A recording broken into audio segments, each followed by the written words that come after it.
February 2026 is the date.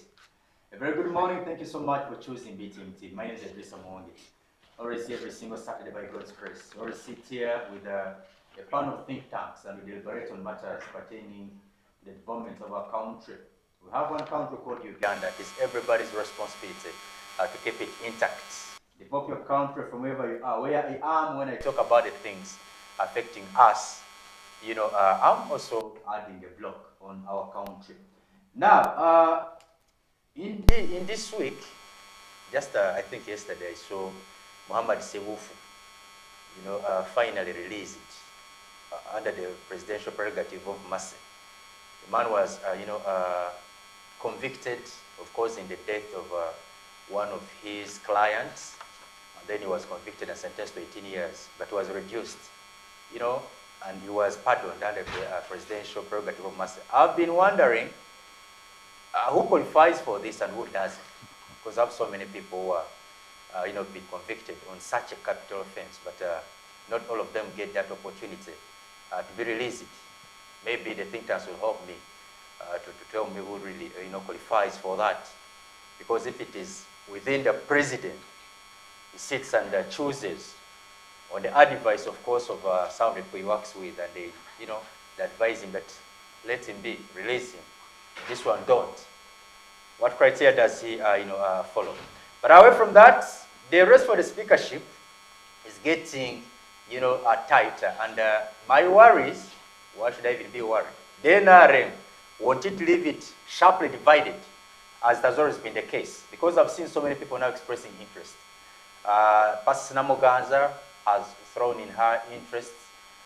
There's also a lady from Western Uganda, particularly in the areas of Bunyoro. She's also expressing interest.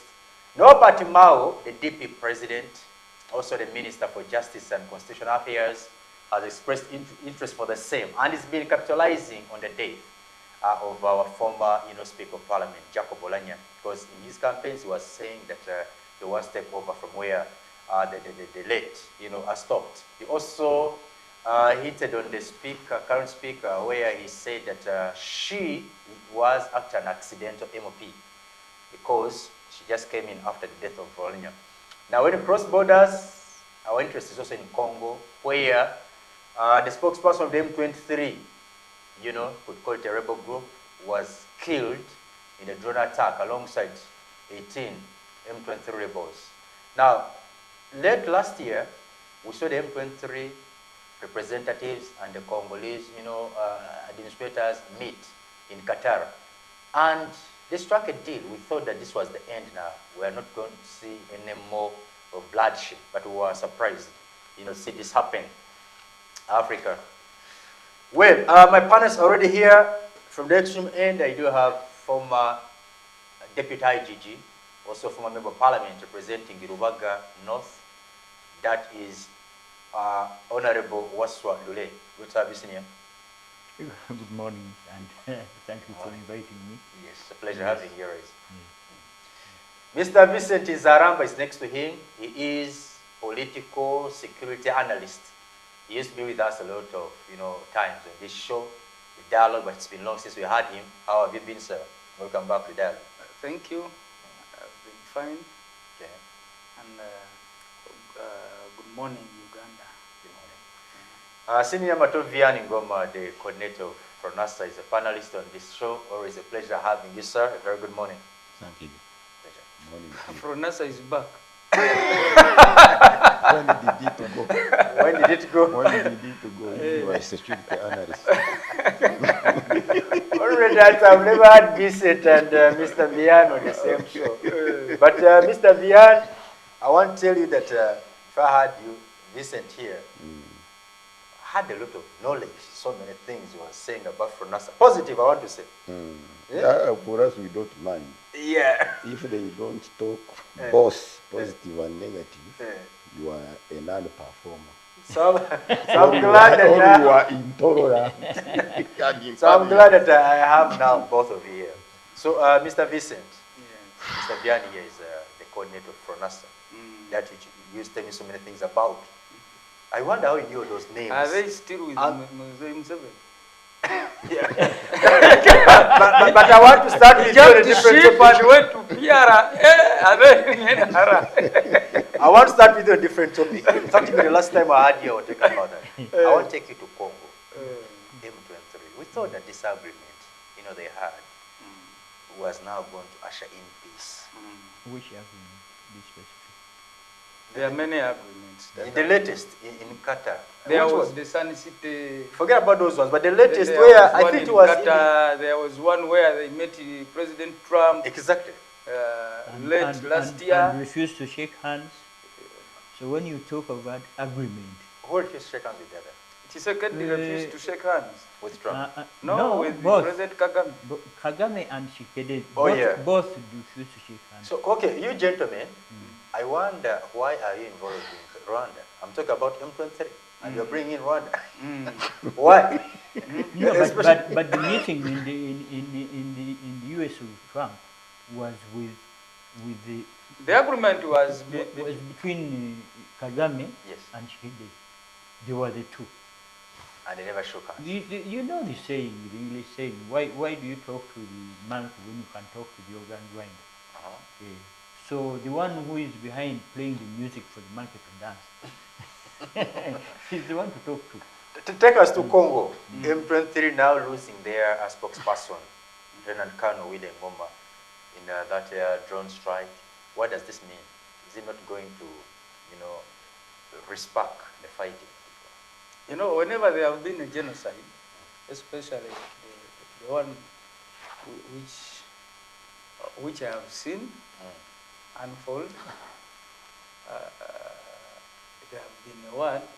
there have been a false promise, never again. Now, what we see in DRC is that the world is very busy in the Third World War. Ukraine, Third World War? Yes. Who declared it? Yeah, there is a general in Germany, or a Prussian general, called von Clausewitz. He wrote, and every military officer, really, they go through his writings and literature, and they are applicable in the real world. He says, war does not happen instead unexpectedly. You see it coming and unfolding. 2, it does not spread instantaneously. Something that began small in Ukraine and elsewhere, it's spreading. Now, the world is very busy. The genocide in Rwanda happened when, during a time when the Berlin Conference, when the Berlin Wall had just fallen. The Berlin Wall, 1990. The Berlin Wall marked a triumph of capitalism over communism. We had two superpowers. We had two blocks, the Eastern Bloc and the Western Bloc. And during that time, so many things happened in the world when nobody is minding. Not until the Berlin Wall fell, capitalism with its basics, respect to human rights, democracy, and the game changed. Now, the world started tasking third world countries that were a recipient of aid, that aid will be tied to your record on democracy, therefore allow multipartism. That was 89, 90. 2, respect for human rights. But before, the world was concerned who is with us. Whether you were a leader abusing your own population did not matter. Are you pro-West or you are pro-East? When pro-West, which is capitalism, the Western Bloc, Europe led by USA, Western Europe led by USA, started putting conditions on aid. We shall help you if you respect human rights. We shall help you if if you implement democracy, part of democracy was you must have elections regularly. You must free political parties. Now, so many things went about, including the genocide. And that Rwandan genocide was not simply the only 1994 genocide. That genocide came from the 1959 Hutu revolution in Rwanda, then 63, then 73, when Habyarimana came, there were many genocides.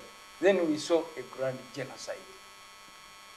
The world was not minding. Now today, it is in the other time of communism, capitalism was a period of Cold War.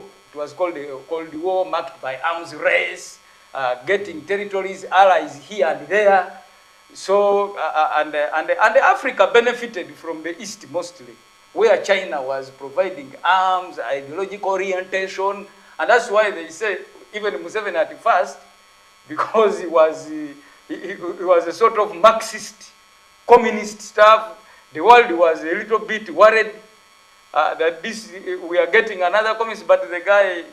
But it was clear, said, I'm pro-no one. I mean, he's pro-no one, but his rhetoric and his mentors were Marxist. Professor Walter Rodin in the US, whom they used to have meetings, the first one, what was your first thing? Before Foronasa, it was University Students Revolutionary Front.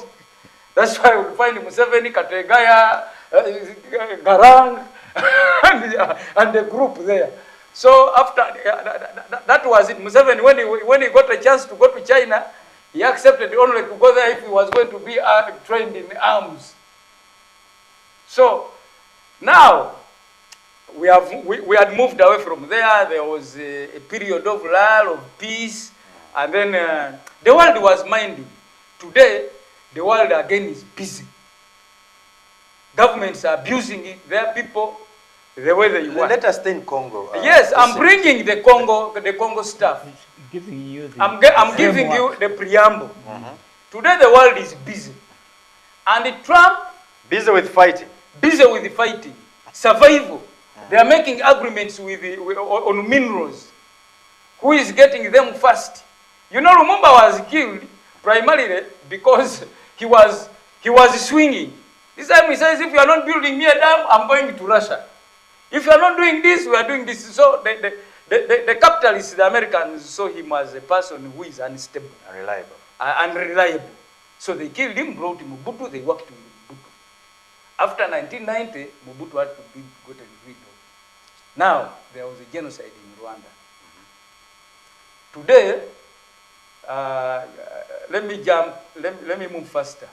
Because why I asked you, yeah. A viewer may be wondering that the question I asked you about the M23 who are fighting Congo. And now how did the M23 you start with the genocide in Rwanda? Yes, I'm saying, how did the M23 come? When there was a genocide in Rwanda, millions of militias and the former government forces went with their arms. They were shifting from Kigali to Gitarama, from Gitarama to Changugu, from to Gisenyi, until they entered Goma in Congo. They entered Bukavu in Congo with their arms, with their artillery, with the full government, by the way.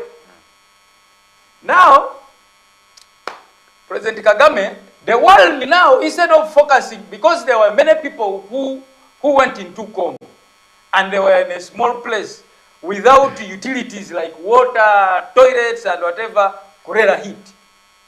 Now, the world which was alarmed by the genocide in Rwanda, where 1 million people were killed, started now, the NGOs and whatever, the NGO business and the other human rights organizations, they started focusing on people dying in Congo.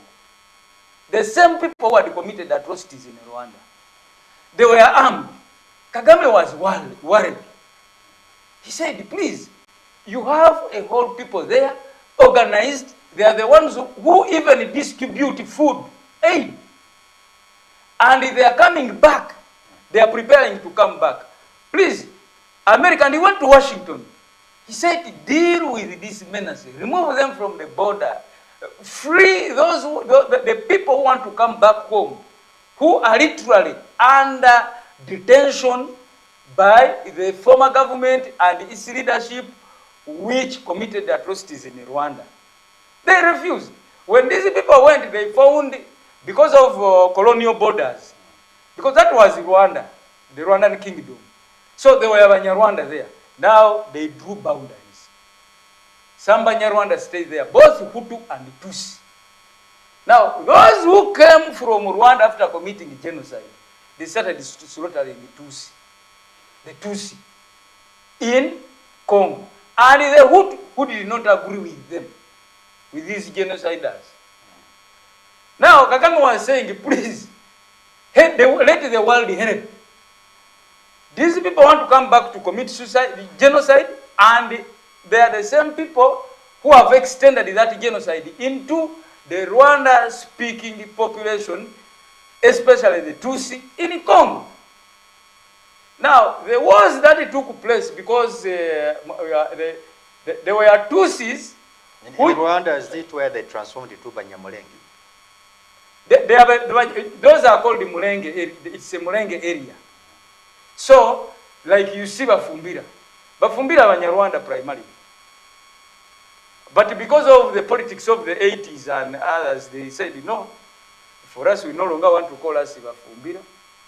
We want to call us Banyarwanda. But they said, okay, no problem. They were saying, there were others who were saying, for us, we are Banyarwanda. But that area is Bufumbira. Even Gashuma has got a new He's misguided. That one is misguided. I'll not talk about him, even in his absence. If he was here, I would talk about him. We would talk. Now, the Banyamulenge, Abatusi, just like you see, the Abanyarwanda, just like you see the Bafumbira, Abanyarwanda, they came with the territory by the 1910 agreement. So they came to Uganda, they were put in the Ugandan side. So they started killing them. And the rebels were infiltrating Rwanda from Congo. So Kagame said that if you don't sort out in Washington, if you don't sort out this problem, I'm going to sort it out myself. And then that's how he entered. He tried, he came here, he talked to Mzee Museveni. Actually, Mzee Museveni writes about it in the Mustard Seed. And then Mzee Museveni advised him. He said, if you have a problem of the Interahamwe across the border, don't go in there as Rwanda. There are the Banyarwanda who are being persecuted and killed. You get those Banyarwanda. Actually, Mzee Museveni first brought Kabila. He showed Kabila to Kagame. Kagame said, then Kagame said, you can bring forces, we train them such that we can enter Rwanda. But when you are the face, the war is Congolese, for us we are just willing to support. Kabila took months without coming. When he came back with people to train, he came with 14 people. Museveni told him, please, you have a Banyarwanda there who are facing persecution. Why don't you? He told President Kagame, I think then he was the vice president, but was the Minister of Defense. Please, you get those Banyarwanda who are there, and actually he had some of them who had been in the RP. And then let them lead the war. So that's how Kabila came, and that's how the Banyamulenge and the other Banyarwanda there in Congo fought a war. My question is, those people are Banyarwanda, just like you have the Samia in Uganda and you have the Samia in Congo. You have the Achoris in northern Uganda, yes, in Kenya. You have the Achoris, this side of Uganda, and you have the Achoris and their families, the other side of Congo. Now, my question is, if the genocide is still going on, aided by Congo, supporting the Interahamwe, and the former armed forces of Rwanda who committed the genocide, doesn't Rwanda and the Banyarwanda in Congo have a right to self-defense just like Israel has?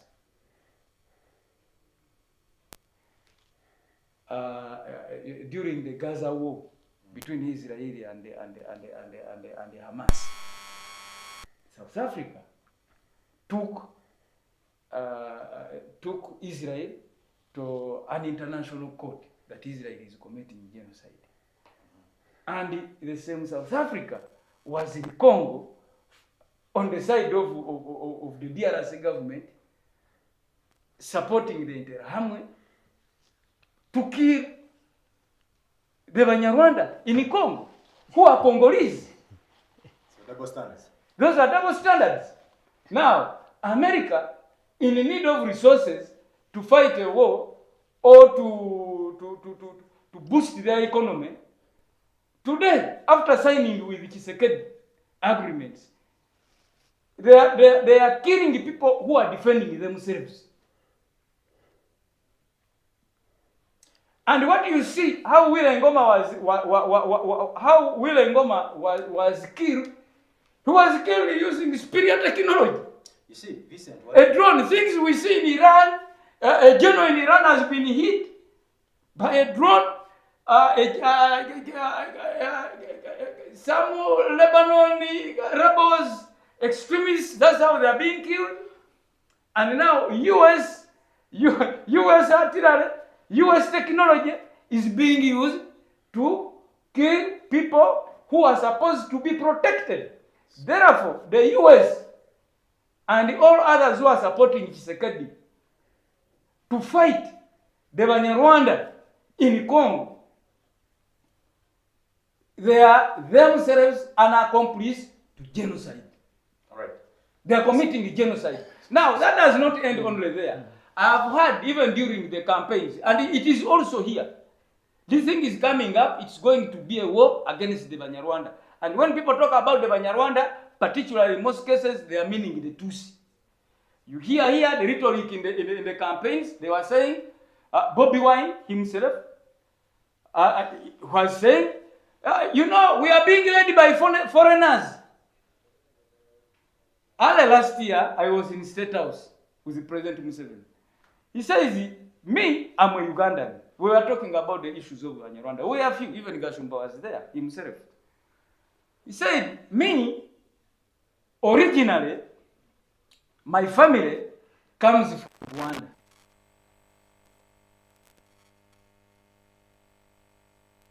In Mutara. Even the family of my mother were killed in the genocide. There in Mutara.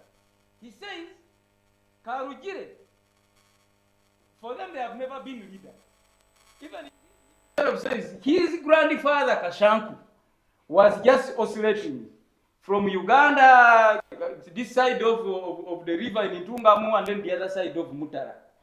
So when the colonialists came, for him he was cut from the side of Uganda. And then the rest of the family are in Tanzania and are in Rwanda. He says, this is what he told us.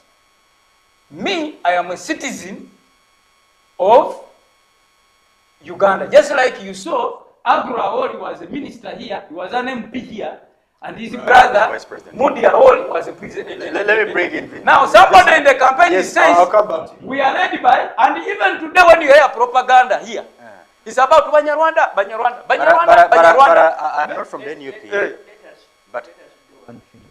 You see, you can go round and round. okay. That's what I'm coming What I'm talking about, the world is not minding about the plight You've used over of, 25 minutes. and the world is being immobilized Okay, I'll come everywhere, back to you. including in Uganda, I'll come back to you, to Vincent. hate and commit genocide against the Banyarwanda wherever they are, whether they are in Rwanda, whether they are in Congo, and now, even now, it is coming to Uganda. Honorable Wasu, That's where the problem is. I think you understood my question. Just So, like this. William Ngoma being killed. Say it again, because you see the problem we have. Let's have some history. Okay. Okay. Waswa, he has heard you. They came here. Let me come. No, we have to explain such that people can listen and understand. Yeah, but, No, because you see, it's but not each one should be accorded time to speak. other people understand it from a different point of view. And they might even want to ask for you to clarify. But they can only do so by participating in the debate. Okay. Now, you are talking about the situation in Congo. Yes, where now we thought, when sort of... Frequently we have been given some background, some issues have been left out. The interested parties. We talked about the South Africans, for example, that they have double standards and here they are participating in genocide, there they are fighting genocide on the internet. Let me clarify one thing. In the scenario that he has painted, which is largely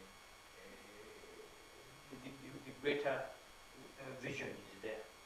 But the central factor, there are two factors in Congo.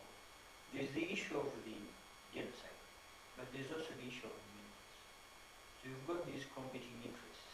You have the South Africans and other South African countries, including Zimbabwe and whatever, who are interested in minerals. Even from our point of view of Uganda and even Uganda as an interest in minerals, on top of the other issue. Now, those conflicting interests are one of the reasons why the competing interests do not see eye to eye. Because they are all looking at it from a different point of view. The Americans, unashamedly, even when we're talking about the international politics has moved from where you left it to minerals. And minerals in Uganda that belong to the United States. Minerals in Uganda that they are now the scramble for Africa is about who has his footprint in what part of Africa, and they control the minerals, which ostensibly for them, as far as they are saying, are theirs. I think the example in Venezuela is very clear. So even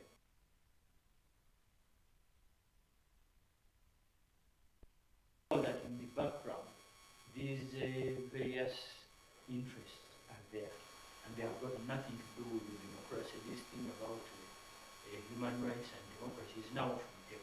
It's about the first thing. It's about democracy. Democracy is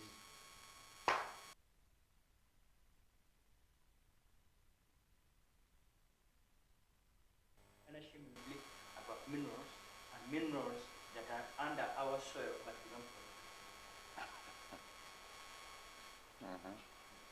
So now the world is, it's me, and then God for us all. Yes. So you and as a consequence, you see a lot more because the lives no longer matter. And I would have loved that debate. You know, it should. Whenever you bring a debate like that, bring it as a subject by itself. It's a much bigger thing of what is on the world stage. We talk about Ukraine, but since you opened it up, let me advance it. Since I have written about it, and even seen some of the things that I wrote some 20 years back are coming to. What you're seeing now is a shift in the balance of world power, a shift in the balance of economic power. What is happening with you take the American scenario, is the economy is not doing very well. So they are looking for every single avenue to put it up. Every single avenue. Who's the economy? The Americans? The American economy is not running the way it was. Formerly, everything was tied to the dollar. And all the Americans needed to do to keep up their economies, if they don't have cash, they print money and you pay. Right? But you don't mind. That is the nature.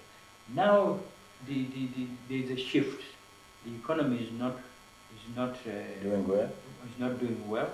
The economies in Europe are not doing well, and to the extent that they're saying we cannot pay the fees to the UN, we shall not look after Europe, they can look after themselves. So Africa, that's when they think about Africa. They think about Africa, they don't think about Africa, they think about the African minerals. That's what I'm saying. The survival of their society. Yes, it is about African minerals, not about African. And apparently not only Africa now, but also South America. It's Africa, Venezuela. South America, because Venezuela has the oil that the Americans don't have, right? So they have to go and look for their oil in Venezuela. Do we have oil here? So if it is the oil that they want, they come and look for their oil under the Ugandan soil. So the scenario on the world scene, that is the nature now of the scramble for, it's no longer a scramble for Africa, it's a scramble for world resources. Okay. Mr. Bian, your namesake, William Ngoma, is the one who was killed in the working drone attack in DR Congo. We're here praising, I think it's America which have fostered that latest deal these two countries had. And we thought that this was the end of the war now. M23 now, they were given the places which they have been ruling. But now the death of their spokesperson, I think this now brings in another element of mistrust. So that's why we're going to see, attacks escalating. And ultimately it's people, the ordinary people who pay the price. When do we ever have everlasting peace? That of Congo and me here, because this is an intercastrian region. It encompasses us all. So the coming of these sponsors of these atrocities, they came with revolutionary, polarized-minded. They got problems of minerals, of the survival these comrades are talking about, then they came here. What helped them in 18-something when they were deceiving us, that they are tracing the source of River Nile, they were hiding. They wanted to study our community, how it behaves. They learned that we had internal conflicts. So they based on those conflicts to penetrate and be part of us, and even ruled and demolished our kingdoms and our territorial governments and came to us. And they reached out the level for us believing in them that they are protecting us because of our conflicts. Because my conflict with these comrades of territories, when these ones are supporting me while cheating me, I think of being protected. So after learning so and getting some studies and compiling what will make them remain here, they created what they called partition. Knowing that the partition will shift from the land, which they are partitioning, to the brain. Now the brain in Congo is partitioned. Everybody thinks on his own thinking, which is causing conflicts.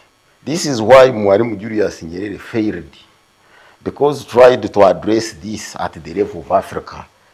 He failed because we were wretched with the European hegemonies. We were harboring within ourselves. Because he challenged that Kenya, by then the East African community was between Uganda, Kenya, and Tanzania only. He was saying that for us in Tanzania, we are known by nationality. But in Kenya and Uganda, they are known by their tribes. Even here, a person first and foremost asks you, after greeting, what is your tribe? Or even can identify you by name. When he talk a name, he say, Rure is small. He's of this place. Now, that's what is killing us here. We don't know that those Nyamulenge and the Vamba and the Hutu and the like were a community living in this vast land before these territories, which have shifted from wherever they were to our stomachs, which they call survival, these comrades of mine. Now, we have reached at a level of subdividing other countries like Sudan. have subdivided it because they created weapons which goes to the brain. The first weapon is the religion. The second weapon is the nationality and tribalistic tendencies, which creates class struggle and class mentalities. That's what is in Congo. Now Tshisekedi doesn't know that these ones are here as he is in the same land. He thinks they are migrants from maybe Uganda, Rwanda, Burundi, and the like. So they are foreigners. They are not supposed to be there. And themselves, they see themselves as the native. They say we must keep here. That one must rise a conflict. Which conflict will confront the market? The market of Mr. Trump is my conflict with this one, so that I will need firearms from the other market. So theirs is to destabilize and create market, because that's why they called their industries, they called them industrial revolution. Theirs, a war, a conflict is their market. They must maintain their market. And even they created education, which was not here. The education of theirs is also their market, because it creates conflicts, because we conflict in the understanding. There are those who think that because he studied this subject, is more understandable and fit than this one who studied the other topic or syllabus. That one is also a war. When we start marginalizing each other, not understanding each other, they were removing the understanding. Because when you understand each other, you cannot conflict. When you love each other, you cannot conflict. So they removed love in Africans and understanding to each other as fellow Africans. And we think even we are not in Africa. Those who are in Nyamulenge here, those of Kinshasa, they don't take them that they are in their fellow vast land. They think that they maybe came from either Turkey, London, where. This is why you see we have reached a level of not understanding as leaders. When you find Kagame with Tshisekedi, before this Trump, who doesn't know Congo, who knows Congo by these graphics, which they deceive us that it is a technology of GPS, graphics, drawings, pictures. He knows Congo by pictures, mediating them. And they think that Trump will be very happy when they solve this conflict. When they solve the conflict, Kagame will lead a rush. Trump will be in a rush. Because we can be stable here, invent our own technology, and knock out their industries. The minerals this comrade is talking about, they are still harnessing them, because for us we are always in conflicts, in wars, in fighting each other, conflicting. We don't have time to invent as we started. This is why the first inventor, a technological personnel, was an African. This is why in the first books of technology in the world, they called technology of inventory blacksmithing. I don't think that these whites are blacksmithers. The blacksmith was here. But when they threw us into conflicts, ours died. What they copied here, they advanced it. We are now their market. We are now their survival. We are now their soft landing. And even we are having Africa by name. This continent is theirs, is not ours. Because Yes, I know. But you see, you opened up a debate, which is a very big debate. To further this debate, further even to what you said, we should actually look at the shift in international balance of power. You are seeing the Ukrainian conflict with Russia. Yeah. When that one will seem to be like it is cooling, you see the conflict in Iran. Iran yesterday attacked Israel. Now, looking in is China. They are looking. When that conflict is dying down, you've got Taiwan. Because first of all, Mainland China. yes.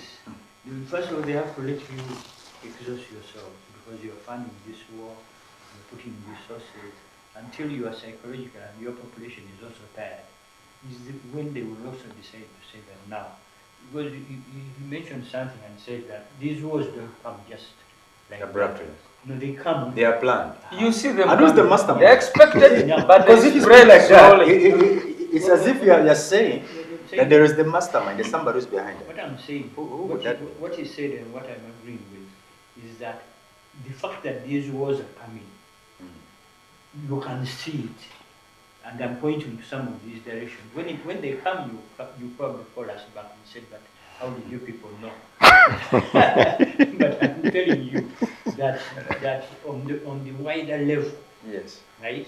When this one is dying down, the other one starts. Springs up. When you still got China, you still got Korea. They're also there. They're also looking in the winds. When you are tired here, that's when they begin to move. So this world conflict, but for us, what we are basically caught up in as Africa is that struggle for the resources. For the resources we can under our soil but belong to other people. Okay. Wind up, Mr. Viana, and take a break. Now, what we should do, we should behave like Mozambique.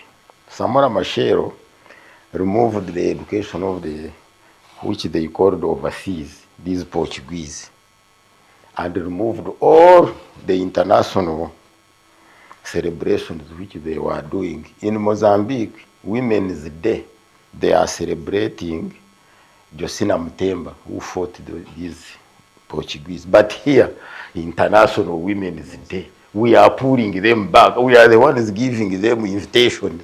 So now, when we sit as us, we can understand this and settle it once and for all at our own pace.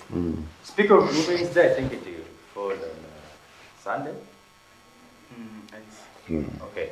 Yeah, let's take a short break. The dialogue will be back shortly, and we've spent so much time, discussing international issues because they do actually affect us. Now, speaking of Congo, it's a member of the East African community where we also happen to be members. That's why we spend so much time discussing it. When we come back, we shall be discussing now local issues. And in the forefront is the race for the speakership. Will it be Mao? Will it be Pastor Namganza? Will it be somebody else? Or we are going to retain our AAA? Let's take a break. We'll be back shortly.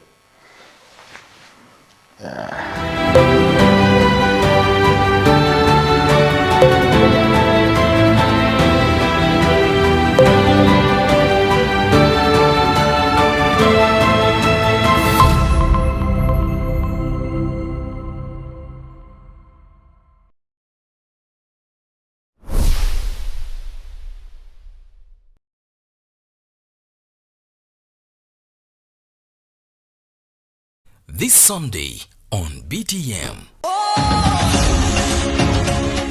All right, welcome our dear lovely viewers to yet another episode of the Tourism in Uganda show right here on BTM TV. And in this episode, we are going to be partnering with Birders Lens. Some forest birds are really small. There are those that are medium. So for you to identify a forest bird, you need to listen to the call.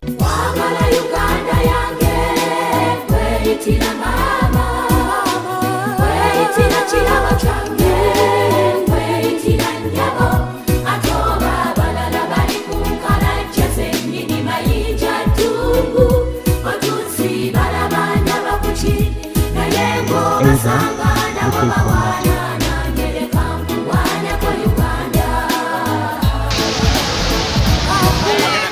right here on BTM TV.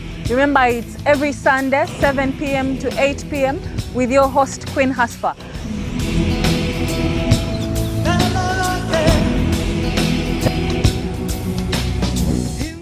Sit back and relax with BTM. We transform.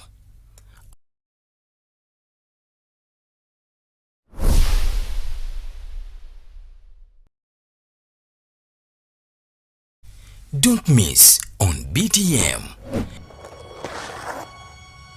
We've done it, Mabel. I'm ready! Lunchtime! Oh no. Yay! No! Put it! That thing is unstoppable! Calling all units. We need backup. Well, the Avengers. Attack! That's a good one, Rex. How do you know my name? 90% of police dogs are named Rex. You think that next time I can go along? No flying before the age of 12. It's the law. How you doing, girl? Are we vibing? What's up? What's up? I understand you. What you doing, ladies? Oh. Problem. Sit back and relax with BTM. We transform.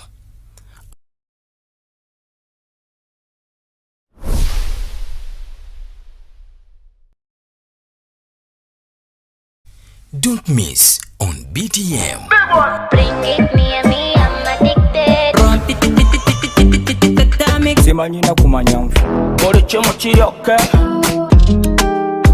Yeah. Apple every single time. Fresh pig getting woke up looking for the broccoli. Yummy, make you take a bite. You forget the Easy if you gonna leave me, baby, go and leave me all the way. One girl alone do everything that just amaze me. Go down there, why not go down there? Me, I give you something you will never forget if you. Oh, yo, I'm dripping.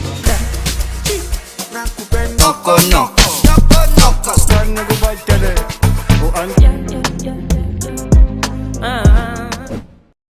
Sit back and relax with BTM. We transform.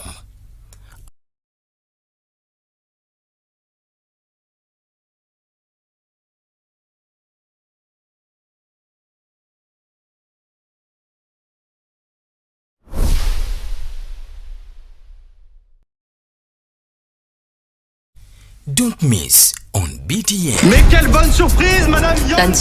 Tugenda kanyonyoka kano zibera sawa musanvu ez'amalya g'ekyemisana ne tukaddamu n'ekiro zibera sawa 5.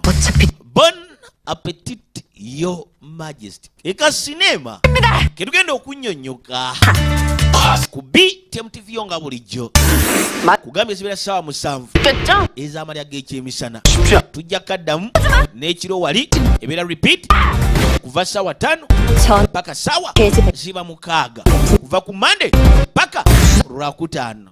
Bon appetit yo majesty n'ekimeme memeranga bulijjo opa nzaba kulukusa ku BTMTV nga bulijjo. Sit back and relax with BTM. We transform.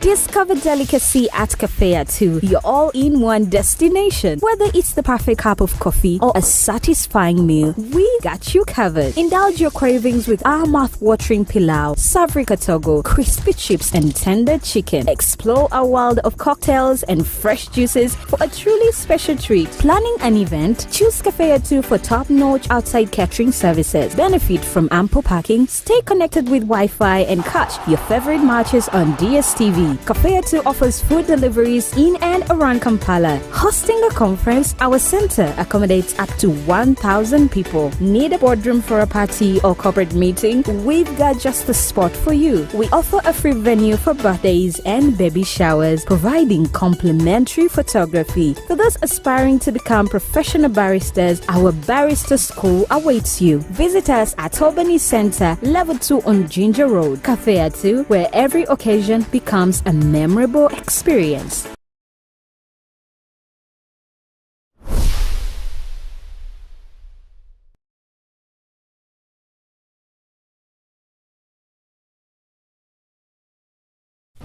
Don't miss on BTM. This is a warning. You need to get ready for a bumpy ride through the hearts of entertainment and showbiz in Uganda. Catch the fresh trends in the entertainment business. We bring you the latest in music.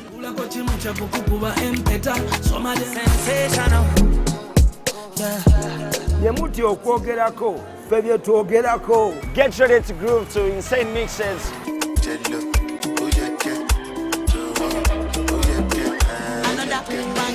From Extreme DJs, DJ Abu and DJ Javi. Monday is a Virgin Monday. Fresh music. Every Tuesday, it is a Nyumban Tuesday. We strictly play Ugandan music. After Wednesdays, we play African vibes.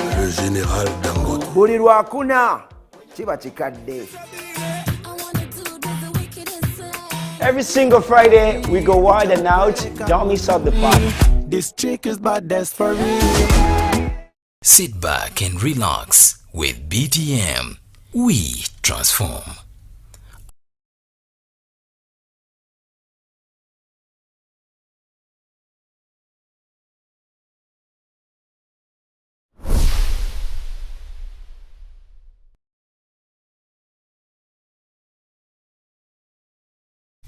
Don't miss on BTM. Haven't seen him before. I guess he's new. These two. Hashtag soft life. Wow, you have such a beautiful voice. I think, yeah, you know, I should totally write something for you. Amara. Yeah, where is she? Who? Amara. Yes, she should be here getting interrogated. Who? Amara. Lydia! I want something or someone. Look, Anita, you don't have to be upset. You don't have to be unhappy. You could decide to forget about everything that happened and move on. Sit back and relax with BTM. We transform.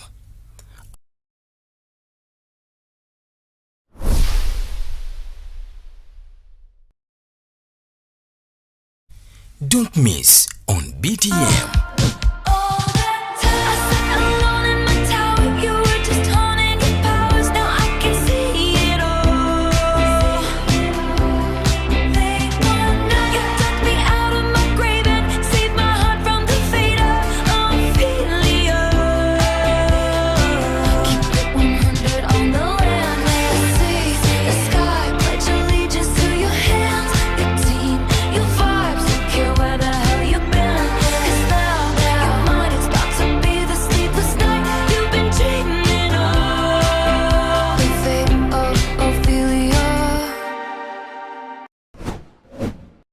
Sit back and relax with BTM. We transform.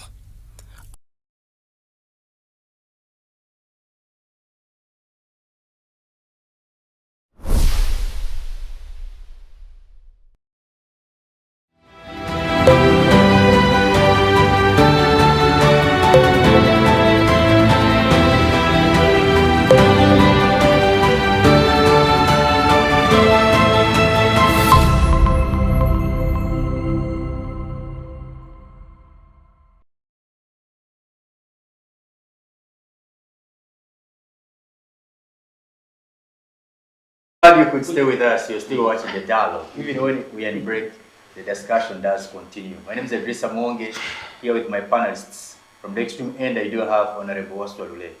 He is a former deputy IGG and also former member of Parliament representing the people of Rubaga. Next to him is an educator, security analyst, and political analyst, Mr. Vincent Nzaramba. And also next to me is Mr. Matoviani Ngoma, is the national coordinator with the Friend for National Salvation. Gentlemen, I want us now to discuss matters home here in our country, Uganda. The 12th Parliament is underway. I think it will be May when they take that oath. If nothing changes, because later we saw one can come and complain that I was cheated, then they go back to the count to vote. I hope that won't happen again. So they'll be taking their oath in May, and shortly after that, they will have to appoint, of course, to elect rather, their leader, who is the speaker and the deputy. Now, the battle for the speakership has gone already. NRM, we thought they are going to respect this unwritten rule. The unwritten rule I'm talking about is one has to serve for 2 terms. You serve for 1 term, and then next term, SEC passes you with not so much resistance. But apparently, I've seen people coming to, not respect that, because I've seen 3 members. Most prominent among them are the 2 women. That is Lydia Wanyoto and Pasi Namuganza, coming out to express interest in the speakership. So they are not leaving it for a AAA, that is Anita Monk. And then on the other hand, I don't know, I'm hesitant to call him opposition or not, Nobati Mau. I know it's the president of the DP, but why I'm hesitating to call him oppositions, because, there is this kind of unexplained cooperation he has with the government that made him even the Minister for Justice and Constitutional Affairs. It's not an everyday thing that you appointed a minister, in a government that you're opposing. That's why I'm hesitant. Vincent, I want to start with you. What is it that you know that we don't? I don't know, but allow me, since I started the other, and then I wrap it in 1 minute. Oh, you're taking us back there with time allows. No, just something. Because when you go into history, I gave. No, I'm not going. You don't stop because you're a history teacher. No, I'm not. Either, gentlemen, Vincent happens to be a history teacher. No, I'm an economics and geography teacher. Oh. I read history by myself. Speak about it passionately. Now, wind up in a minute on that issue. In a minute. There is a perspective I didn't talk about. You saw the video some last year, I think, where LULE Ngoma was, South African soldiers were killed in Congo. They were fighting them in 23. And then they were humiliated. Now they were mercenaries, whites. And then LULE Ngoma was on the front line, putting them like, quickly, go, single file. Yes. You are fighting for money, we are fighting for survival. I remember that. Don't joke with them 23, my friend. So, South Africa and the others and those whites might have, closing the humiliation, they had it to maybe to kill the face of their humiliation, who is LULE Ngoma. So now what we are waiting to see before we say that maybe America has joined genociders against the Banyarwanda, we want to see what happens next. Are there going to be more attacks? That's why I wanted to qualify it, because the other side, I was on the... Now, another war now, if it is a mineral war, because it is business war, even up to today, the minerals in Congo, they are not harnessed and they are not improved here. At one time, President Kagame said, for me, I see the minerals passing through here. If I stop them, then that can be another problem. Why don't they talk to the end user where the minerals are going? So there is a problem. Another one is with President Museveni and other African leaders. Let Museveni represent them. In his master seed, he said, these African kings were in leopard skins when the colonists are coming, passing through Cape Town, getting to Mombasa, and they did nothing. Now, even the technology we are boasting about, is we are buying it from Europe and foreigners. Let's come back. And they can stop it. Let's come back. And we have done nothing to strengthen institutions and our education system to fight our own war. Time is of the essence. And the war is coming now. Yes. When it comes to Mao, at one time when I was at Makerere University, I think that was 2008, Mao came to Makerere. And then he spoke at Lumumba. There is a terrace there. And then I was there, me, I'm a Mitchellite. At one time I was even the GRC for Mitchell and Chairman Mitchell Hall. Now, Mao spoke a lot of things. Now, all students went. I stayed with Mao alone. Mao, I think, was picking somebody from the airport, but his driver had not come, so it became dark. And I asked Mao, why don't you join NRM? Mao said, I will join, but those NRM mafias can kill me. If I enter that was 2008. When he was the chairman of Guru, that time was the chairman of Guru. Yes, I don't remember what he was going. And it was just after, I think, 2 years. I'm going by there telling us. It was short after that when Mao had met Joseph Kony. So, that is another point I was giving you. Mao had been an operative, and a very useful operative, including breaking in to meet Kony, bringing him on table.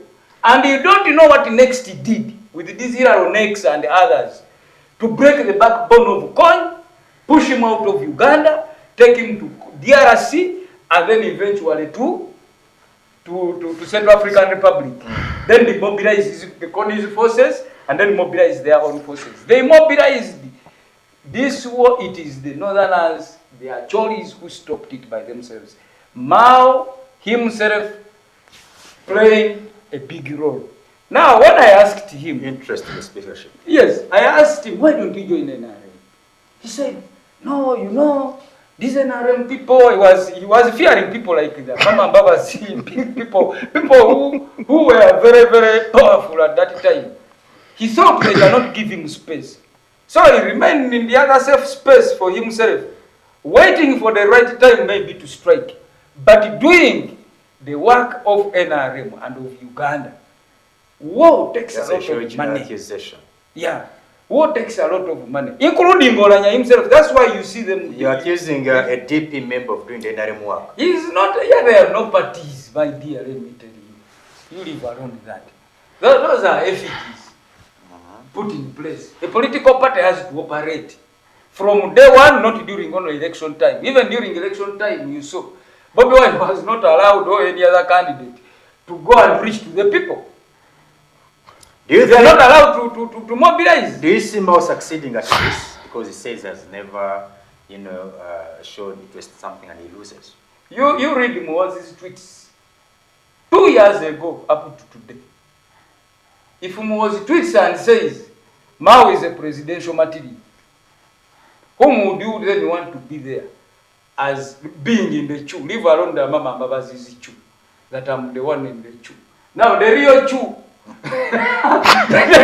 The real queue is in the constitution if you want it. And the real one is in the Kabuta. But going in the house of Kabuta. Going by those tweets, the latest tweet actually is about Muhozi, from Muhozi, about the speakership. He backed AAA, and these were his words, that after consulting my father, my sister, Adrisa Muongi, still remains the best, right? That can be a panel. This was from Germany. But what I see, you cannot take away Mao. Mao has been doing NRM work. Now, it will be Museveni, President Museveni. But that accusation you're making, the man is, if you could just tell me one, if you tell me, we're talking about the president of the DP. For matters of fairness, I told you in 2000. You are accusing the president of an opposition political party. I'm not accusing him. He's in marriage with NRM. So his vice president, Mukasa Ambide, said the marriage is expiring even before the next time.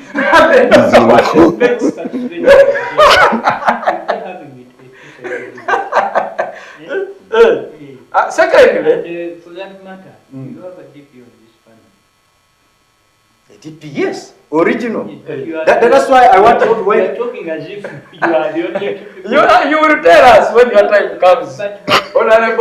It's important to debate, not to have monologue. It's a monologue. It's a dialogue. No, it was my time. Your time is coming. It's no longer a dialogue when you have when you invite us, please.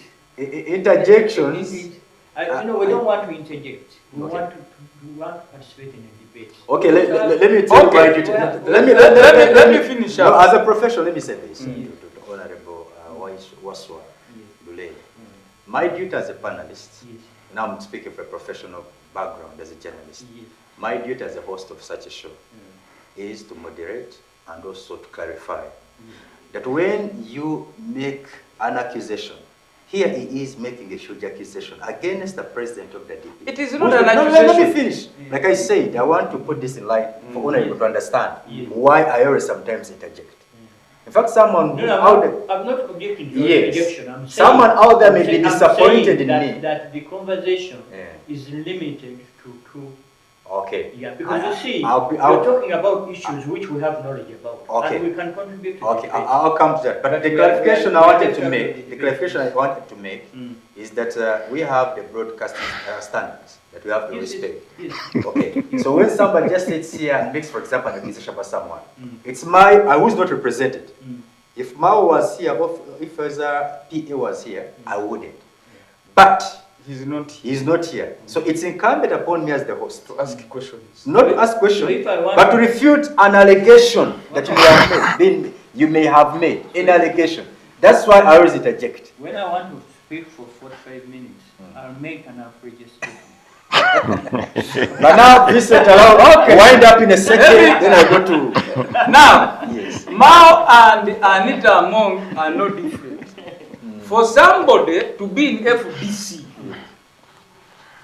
in the name of Taebwa, in the name of Anita Muongi, and then the president is very sure is saying, there will not be any opposition here. Such and such. And then all of a sudden you are seeing the opposition is with him. And the others are in prison. So, this one is also an operative, was an operative from within. It depends which time most of them were working. The other was working during RRA, and maybe even today, because the north is still fragile. With wars in southern Sudan, threats from DRC and elsewhere. So, Anita Muongi is also an operative. She's an operative. Mao is accusing her of coming yesterday. And I had this sister of ours, Lydia Wanyuto. They said, these people have just come yesterday. And now they are telling us about precedents and whatever. In the interest of time, allow me cross. Now, the problem with time allows. Let me give me a second. Respectfully, enough is enough. Yes, and Mr. Honorable was a point, Vincent. Allow me to do my job. Let me come to you, Honorable Waswa. Yes. Yes. They came here for a purpose. Yes. Now let us start, Honorable Waswa. About a subject that other people might even. Honorable Waswa, let us now start. Yes, with you. We'll talk about the rest of the speakership. But it's important. Yeah, it is. He took it in good faith. Now, yes. You talked about the rule of the unwritten rule of the succession in speakership. That was from me. Yeah. Firstly, I would like to say that that rule doesn't exist. It has not stood the test of time. It has not been there enough generations to be... from second to... Yeah, from how before that.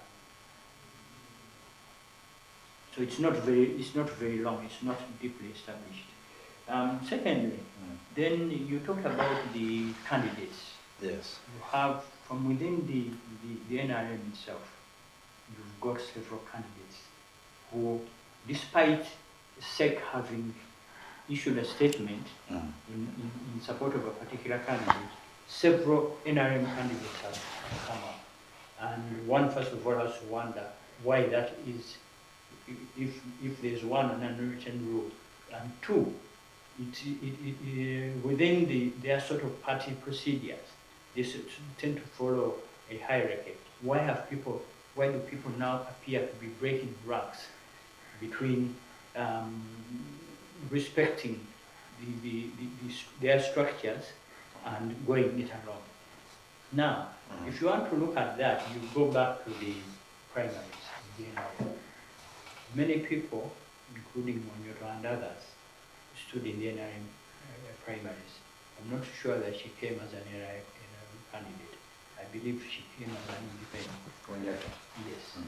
Now, there are very many people in that position who contested in the NRM primaries and came as independents. And why is that number unusually high?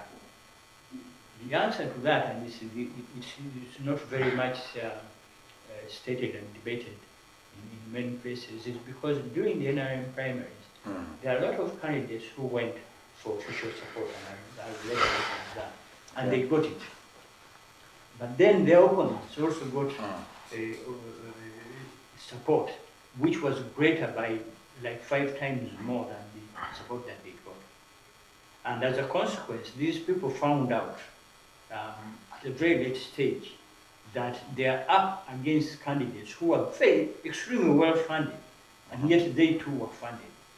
Now, you have to look at the politics behind the shifting the balance of power. There's a group within the NRM that is being moved out and being retired, and there are groups that have been brought in. Now that was conducted during the election, the primary process. So some people challenged it and they went and won the popular vote. But that is against the wishes of the powers that be who fought otherwise. So that you have to look and now see why also some of these challenges are coming up. They are seeing that there is you keep talking about a transition, that in the transition they might not be on the table, and they have to work their way back onto the table. So this is a situation where they can put themselves into a negotiation position. Now, going specifically to Mao, who happens to be a DP, and as I said, there may be a DP around as well. You may. I've never heard you denounce it. You still. Some things that might be. I noticed in the media.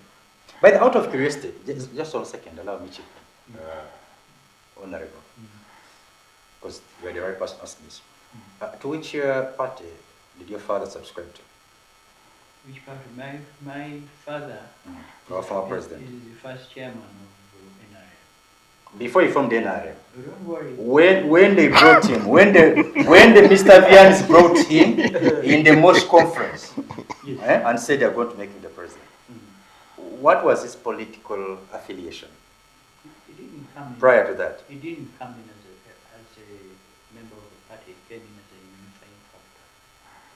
That's how he was voted. That's why they chose him. You have a party. Before President Museveni met him in Nairobi, and then they came up with an agreement that he will be the chairman. Forget about that. That is recent. Yeah, I want there that is recent. You see, to form NRM, there were 2 factions. I'm glad that you opened it up, but we can also discuss that. There were two factions. The faction, the Museveni, and the faction of LULE, that they joined and became NRM, and Yusuf LULE became chairman. And Museveni the vice chairman. And Museveni the vice chairman. They were not political parties. They were fighting groups. Right? That joined together. So this was there, the DP was there. And conservative. Yes, but it was conservative party. Yeah, is PM. The parties were there, but I'm saying at the time of the formation of these things, because you could say that Museveni is said to have been a DP. He didn't join, when NRM joined, he didn't come in as a DP. Even, I'm sure, even LULE. Yeah, because why I asked that, I was trying to trace your roots. My roots? Of the DP. I wanted to know whether you were. Whose roots? From mine? Your political roots, whether they're from the DP. No, it's not my political roots in DP, I can tell you. They started... we initiated you the DP. I thought it was that. That's why. It is Zachary Arum and Robert Stari. Okay. If you had asked that direct, I would have given you a direct answer. All right then. Zachary Arum, Robert Starico. In fact, when I started my campaigns in Kusega Community Center, they were the people who came on my first rally. And the local LCs, when they came, they said, "Now, man, what are you doing? You're bringing big people here, you're telling us," right? And that was how Okay. That the rest is history. History. But About the speakership. Going back to the speakership, particular issue that I noticed in the media and Norbert Mao addressing it was his deputy, who appeared to endorse Anita Among. My reading of that, I think it reflected something, because first of all, let us agree that Mao has a chance of winning the speakership. He does? You think so? And I'm going to elaborate. I think so. Everybody has a chance. It's a question of lobbying for votes, and you have to know where the votes come from, right? So the votes don't come from inside the parliament; they can come from outside the parliament. Now, the value of Norbert Mao to become speakership is increased by his value to the powers that be vis-a-vis that cooperation agreement and his relationship within the government. What can he deliver to the government? And I think that particular discourse between the two, him and his deputy, showed a particular weak point for Norbert Mao, which I believe he needs to work on. It reflected the fact that maybe Norbert Mao did not carry the party with him into the cooperation agreement with the government. He has not taken that extra step to ensure that he moves with his party. And it is reflected in one of the second highest office in the party. So that's a particular weakness. But as for his chances, his chances are, even the mere fact that he threw his hat into the ring, it means that he's got some blessing. It may not be 100%, because at the end of the day, you still have to go out and campaign. And depending on the forces, at the end of the day, things can come out one way or the other. But he must have, because he's a signatory to the cooperation agreement, and there's another signatory to another influential signatory to the cooperation agreement. Did he deliver enough during the campaigns? That's an aspect that he needs to look at. Deliver for who? Remember, he did not stand as a candidate. Yes. And he supported. So you believe that the cooperation... He supported a particular candidate. Wanted him to support the NRM candidate? He did not stand as a candidate. He supported a candidate. For presidency. Did he deliver for that candidate? Because remember that... Well, Gulu, I want to tell you, Northern Uganda overwhelmingly supported the NRM. So yes, probably that's what that's one aspect of it. But when I'm looking at you as a politician who heads as a party, I don't look at a tribal leader. If I was the head of NRM, so when I'm saying that did he deliver what was expected, there could well be question marks in that particular respect. For example, to go into further detail if you're interested, when it came to primaries during the EP primaries, the primaries were held in all parts of the country except in one part of the country, the central region, where candidates were selected. Now, even at that level, there was a void in consultation. So you found that members woke up and realized that a very serious decision was made, like the cooperation agreement itself was made, and they were in a position where they were expected to adopt it, but were not party to the proceedings that led to such a decision. So in the particular area in the central region, the candidates were selected, not elected by the members. Okay. Why? One last one to you before I move to me. But so what I'm trying to say, in summary, is that Mao's value to the powers that be in NRM, and also that could add value to his speakership, is the linkage he has with the party. No, but Mao as an individual, as I said, is not a tribal leader. And if he's not a tribal leader, he will be expected to carry his party. So I think he has, in that respect, he has a bit of footwork. Before I leave you, on the scale, because you hinted on him having a chance to win the speakership. Yes. Out of 100, where does it stand in terms of percentage to win the speakership? Well, like I told you, he's got some legwork that he's still got to do. If he works on it, his chances are very good. If you were still in Parliament, would you vote for Mao? Pardon? If you were still a member of Parliament? In a secret ballot? Yeah. You should describe it as a secret ballot. Be a secret ballot. You're a very smart one, being a secret ballot, everything should be in secrecy. Yeah. The point is, you never ask people about where they would vote 6 months before an election, because the circumstances change. Even a day. Mandela wrote in his book, Long Walk to Freedom. So the candidates, they are now 6. They were 5 until 2 days ago. They are now 6. They could be 10. You're right. Mr. Vian, we are now looking at the race for the speakership. My worry is, we want it just as always, leave the NRM divided. I've seen 3 powerful women from the East. Pasnam Gaza, specifically from Busoga, Lydia from the other hand. There's another lady from Asim. And then people here. They're all here.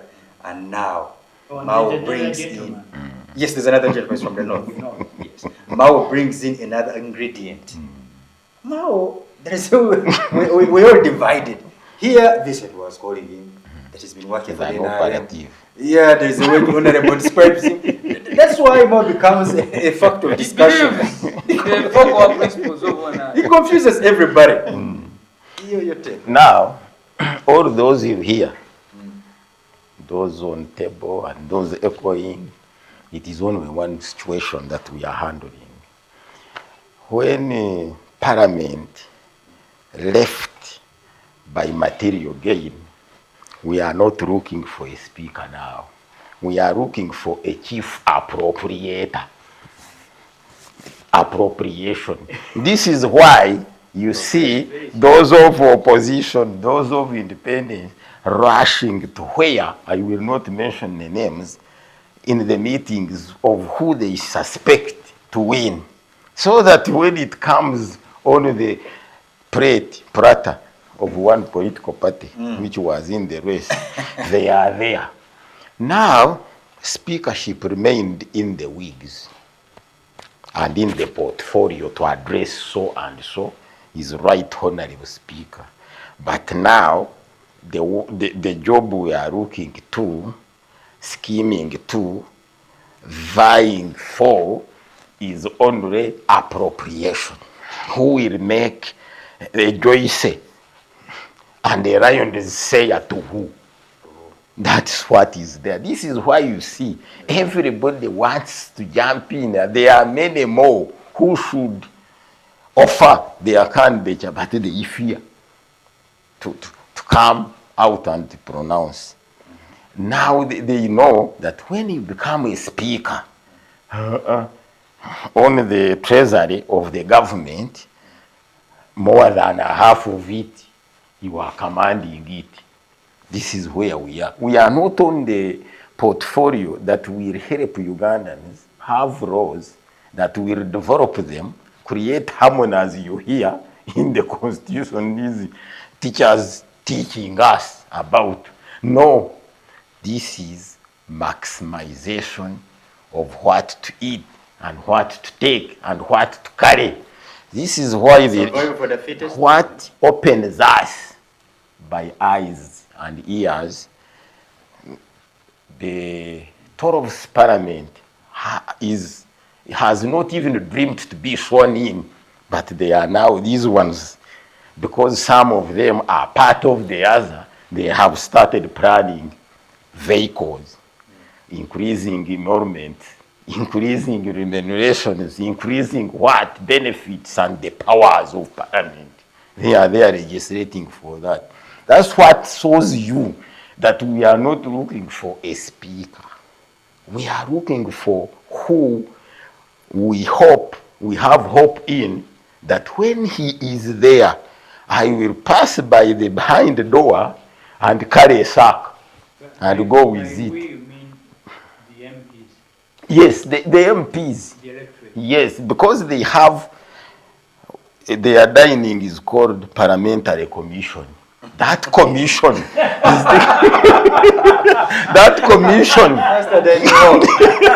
that commission, when you have a speaker, who will chair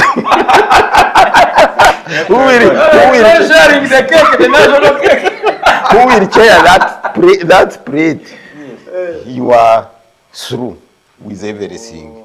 Now, don't forget about speakership. That word died long ago. It is only there by address. What is there is a deal by parliamentary commission with awards. The interest of the electorate, more than 50% of whom are new people, beyond their interests. There's also the issue of the speaker, because the choice of speaker could well fall in the direction as to who is expected to guide the transition in the direction that the powers that be, with the minimal disturbance. Okay. Now, when I talk about minimal disturbance, I'm talking about minimal political disturbance. We've just gone through an election, and the results of that election and how it was conducted, especially in the later stages, where in many cases the results in the ballot boxes did not reflect the results of the announcement. Okay. And how it was conducted, and the inevitable crisis of confidence in the public that arises from that. Because you see, if you're cavalier in how you conduct elections, it has an impact on the public. Okay. So the speaker is the one who will be expected to conduct business as smoothly as possible. Okay. That's why you talk of the president. This one was talking the president to be interested also. He's interested because Parliament grabbed the presidential commission. That commission is in Parliament. When that commission had no, or have no, a speaker that will make them by appropriation get a share to take to the president, he will also go by that wave. That's why you see it is only ideologically polarized by not partisanship as they tell us, but by material gain. It is at the center, it is even the Bank of Uganda. Yes. Now Parliament is a central bank, because certificates, you hear financial implications, are originating from Parliament. It is no longer a legislature. It is a financial institution. It is an IMF. It is Uganda Monetary Fund here, because they are the owner of everything. When they brought this, what they call oversight, means, for us we think that oversight means to go and oversee the projects and the policies of the government. No, it is oversighting what they will carry in their bags. This is why they have a mandate.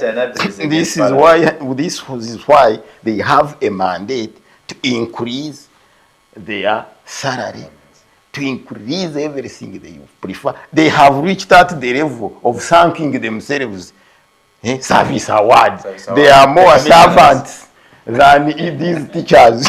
Yes. They are more servant than anybody, because I've never seen service awards going to the district commissioners, to the cows, to the permanent secretaries of the ministries, but they flow in that legislative precincts. Now, we, the Ugandans and the senior citizens, this one, when I see this comrade handling it softly, this is not a soft matter. They are there to root us, and we end up losing services. Because if Parliament, you take the campaign which is being led by this lady from Toro Asim, is telling us and informing us that to have a job there, you must be related to these people who are in the Parliament. That's what he told us yesterday when she was campaigning.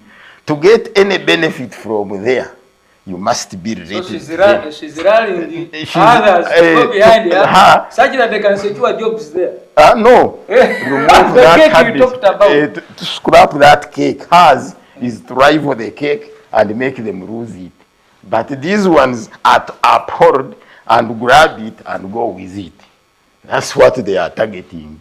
That's the rest is. Then the group, the Mao. Yes, the Maoism. Mao is also coming, not as an operative, but having eyed, because where he went doesn't pay most.